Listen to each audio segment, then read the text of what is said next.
post 2 times a week on Monday and Thursday at 6 p.m. Eastern Time. I recommend using headphones if you would like to hear the gentle mic brushing. Before we get started, please make sure that you are subscribed to the channel, and please leave it a like if you don't mind. Thank you. So, tonight we are heading on over to Germany. Shout out to all my friends in Germany. Tonight we are covering what has been called the Doppelganger murder.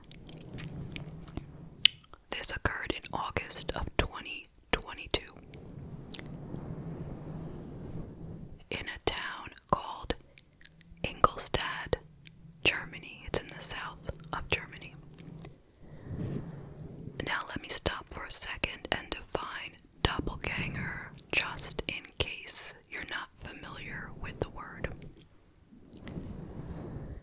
That is when two people look very, very similar, almost like twins, but they are not related biologically. So it's just like your lookalike. So, having said that, let's get to the case.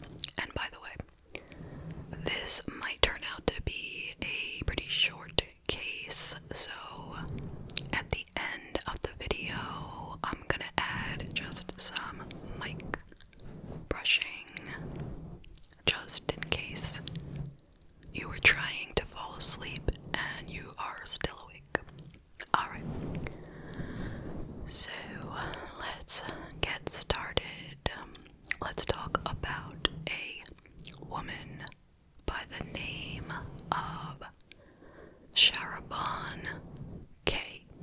Now, in Germany, they do not release the last names of people involved in crimes for privacy reasons, so nobody has a full last name in this story.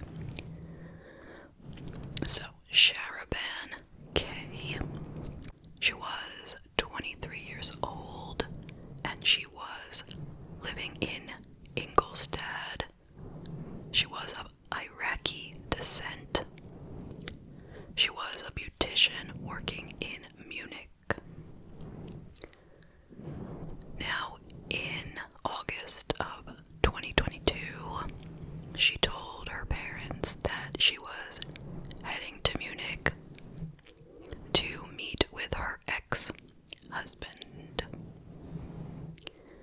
Now, by late that night, it was August 16th, they couldn't reach her, she hadn't come home, and they went looking for her themselves.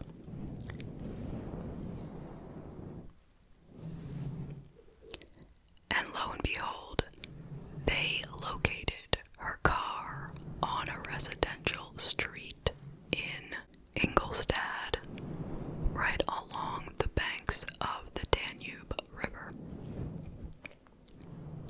So they went up to the car.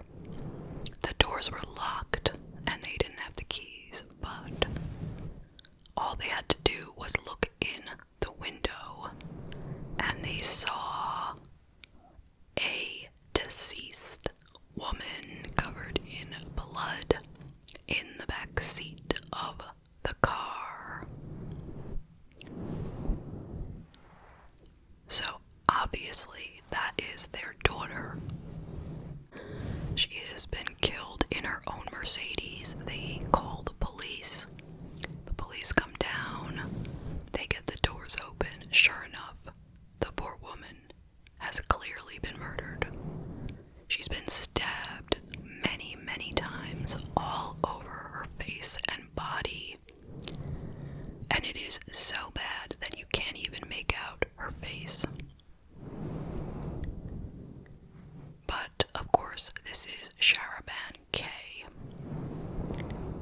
So they reach out to the media right away looking for anyone who might know what went on here, looking for some clues as to who could have done this.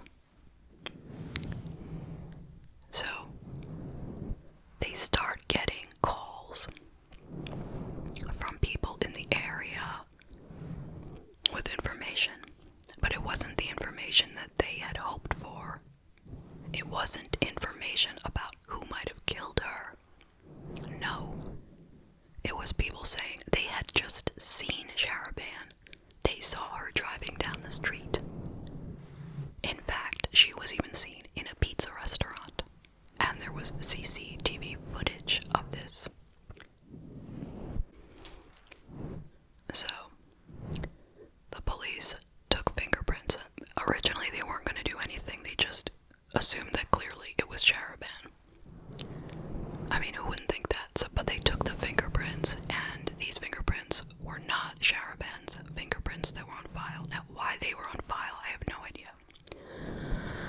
And then they did a DNA test, and lo and behold, this was not Sharaban's body. So, whose body was this? What was the situation? So the police went back to the media,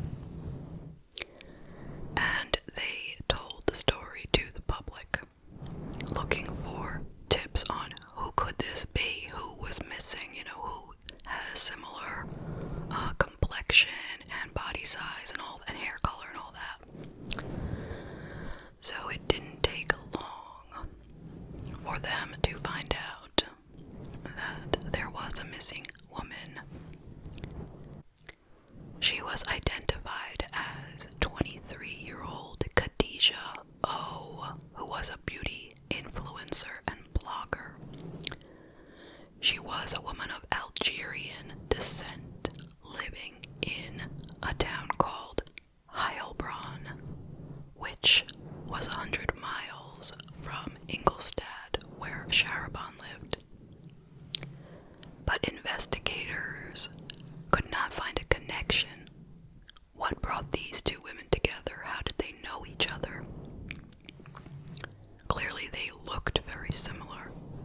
Both had long brown hair, dark skin. Both of them wore a lot of makeup. So, the investigators started looking into Sharaban's social media accounts, and they came to find out that she had 5 different Instagram accounts with different identities on each one. She had been reaching out to women who looked similar to her, telling each one a different story of why they should meet up. And finally, she found Khadija, and clearly she felt that Khadija was the closest physical match to her out of any of these other women. So, she told her that she was this rapper named Lune, Lune, and she wanted Khadija to be in a music video with her. And Khadija was very, very excited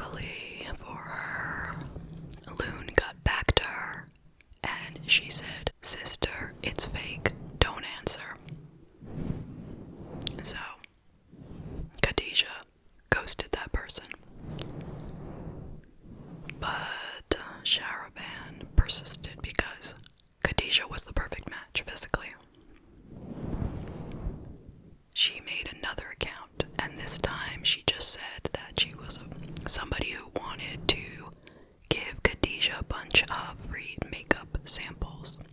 And I suppose this kind of thing happens a lot if you're like a beauty blogger. You know, companies want you to try out their products and review them and promote them and all that. So it probably didn't seem too odd. And this person on Instagram said that they would actually come meet her at her apartment. Not come up to the apartment, but meet her outside the apartment. Okay. Seems alright, she thinks. So, on August 16th, Sharaban and her boyfriend headed from Ingolstadt to Heilbronn to meet with Khadijah. Now, the boyfriend's name was Shakir K. He was 23, and he was from Kosovo. I don't know if he was from Kosovo. His family was, and he might have been from there himself, but I can't say for sure. So they went over there to Khadijah's place. She came out, she got into the Mercedes with them, and they started driving. They drove into a wooded area somewhere in between Ingolstadt and Heilbronn, and somehow they lured her out of the car. And at that point, one of them or both of them stabbed her 50 times. Then they took her body, they put it in the back seat, they drove the Mercedes to the place where it was found, which was actually just a block or two away from Shakir's apartment. And they waited for someone to find the car. They purposely left it in a place where they felt it would be easy to be found. And it was easy to find, apparently, because Sharaban's parents found it late that night.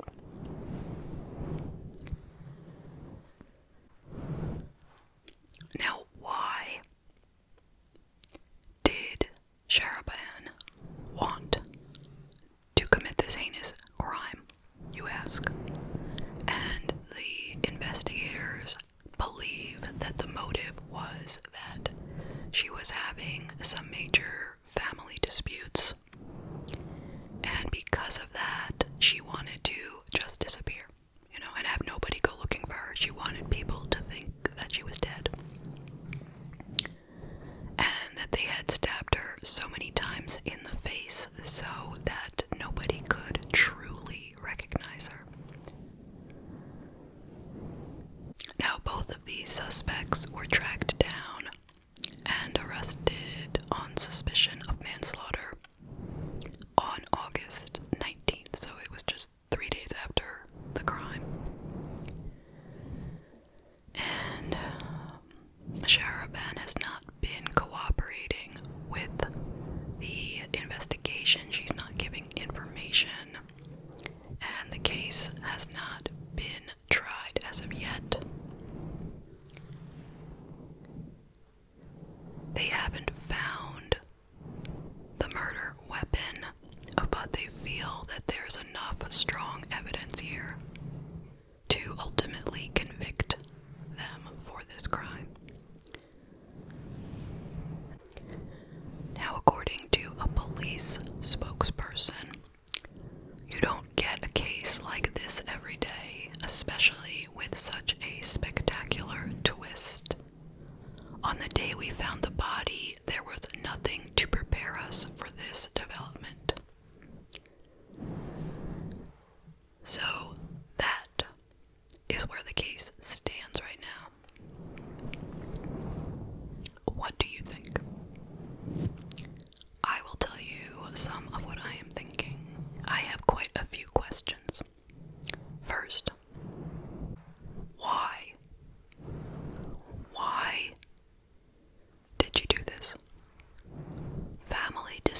this extent to disappear, and then you stay in the area that you're supposed to disappear from? Tell me. How does that make any sense? Shouldn't she have left the area, the country, something? Come on now. It's ridiculous. She was even in a pizza place right after, shortly after committing the crime. She's seen on CCTV in a pizza place. That is just, I can't wrap my head around the stupidity of that.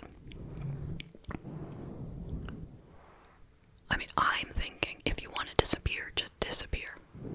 You don't have to kill somebody who's your twin, It's just like such a crazy idea. Like, who does that? Not very many people, luckily. But, I mean, she went to such an extent to find a doppelganger. I mean, that is extremely premeditated. One of the most premeditated things I've ever heard. And yet they're calling it manslaughter because they don't know which one of them did it. Something like that. I don't know how that makes it manslaughter, but...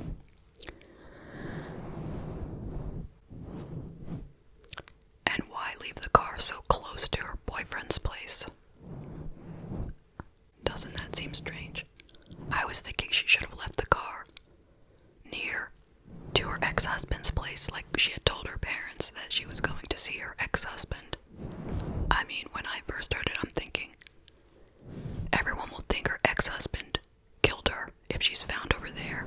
But that's not what happened. Like, it's just so poorly thought out. I have to keep repeating myself. I don't know why she didn't leave the area and just lay low for a few months. She didn't even lay low for a couple of days. You get my point. So I guess the other thing that I want to talk about is what we can learn. What we've heard many times and we all know, but this just reinforces it. Do not trust strangers on the internet ever. Never. Never. I'm not blaming the victim. No, I'm just saying, let's take something positive from this, a message to us. If someone wants to give you something, I mean, it is possible, it seems plausible that someone wanted to give her makeup. In truth, they generally mail you those things. They don't bring them to you. But this is Germany, maybe they do it different there, but I doubt it. Regardless, why get into the car and go somewhere? They must have told her something, when she came down from her apartment, they must have told her that the makeup was somewhere else, But, as a general rule, just, you have to be so careful of people on the internet, and clearly she was pretty wise to that she